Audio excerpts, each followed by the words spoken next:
Howard had a cast on his right arm. What's going on there?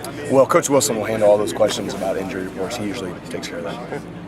Coach, a few of the players are mentioning that today feels like the Wednesday of the week in practice. Can you talk about that? Is this kind of the middle stretch where you guys got to keep them motivated? A little bit.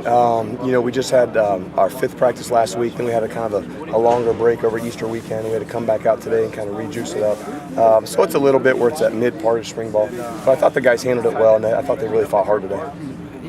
Is there still an excitement around the team that they're starting up again, or is it now starting to become the grind where you're starting? Oh, not at all. I think there's a lot of excitement, and the reason I think that is because there are new guys now fighting for new jobs. And now Ricky Jones has taken more reps than he's ever taken, and our running backs are new. And there's just at those positions, Nate Sudfeld's back. So I think for a lot of these guys, it's still new to them.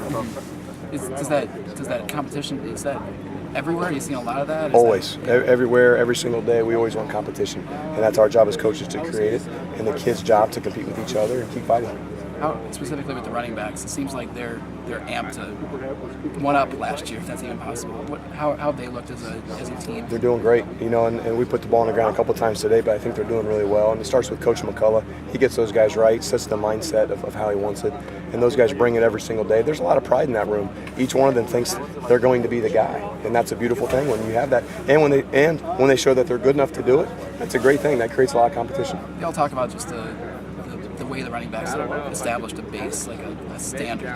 What does that standard mean to you? What does it mean to those that they already set that within the running backs? Yeah, well, again, that starts with Coach McCullough. He's done a phenomenal job in that room of creating the culture that he wants, and that's what we're all trying to do with this program and with each individual position. But at the running back room, I think they're doing a phenomenal job, and those guys know what it means when they put the ball on the ground. That's unacceptable, and they know that. And you'll see them all out here doing up downs together just because they don't do that. How crisp has Nate looked? Nate's doing good. It's why we practice. There's always things he can work on and get better at.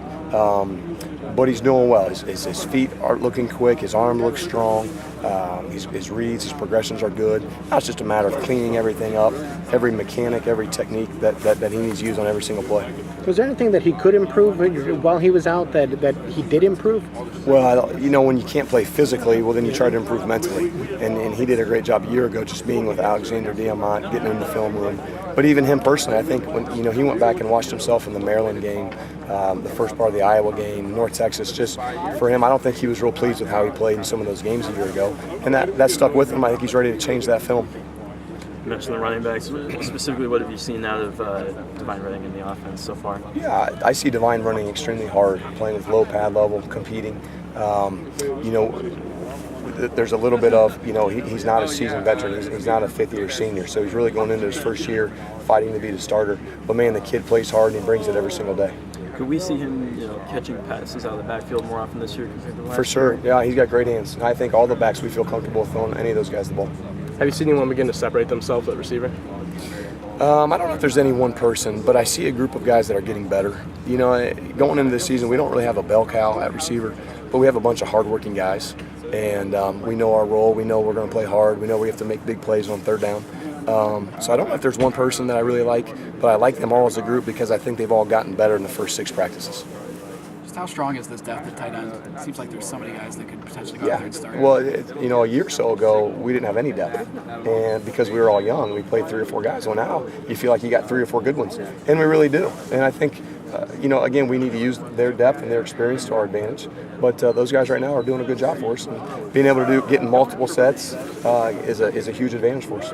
Could you imagine running even 2 tight ends out there? There'll be times we will, for sure. Yeah, I think to us that's our advantage to be able to do that. Yeah. How's the offensive line look so far? I know there's a couple of players that you need to replace, like Rarig. Yeah, they're doing well. But the guys who we need to play well are playing well. Dan Feeney's having a phenomenal spring, had a great winter. Jason Spriggs had as good of an offseason as he's ever had. So the guys that we need to step up, starting with those 2, are really doing a good job. And now the rest of spring ball, we're going to continue to fill in and plug those holes with Timmy Gardner, Dimitri Camillo, just guys who are just starting to get in the rotation a little bit. I know it's not your area of expertise, but in scrimmages, what kind of differences are you seeing in the defense? You know, again, that's not my area of expertise. I think they're playing really hard and they're trying to do some different things. Everything Coach Knorr does can be very confusing to an offense and to a play caller because you never know if they're bringing pressure from the left or pressure from the right. So for me, it's still a matter of trying to determine who's coming from which side. So I think they do a phenomenal job disguising their coverages. They're playing hard. They're playing physical. We're a year better than we were a year ago. Coach mentioned last year that you gued would have redshirted Xander in ideal circumstances. Do you think you might try to get that year back, redshirt this year? You know, I don't know that we have any idea what's going to happen. But if Nate Sudfeld can play every single play, then he'll probably do that. If we need Xander Diamant, he's gotten a world better than he was a year ago. And we'll feel confident putting him out there. Thanks, guys.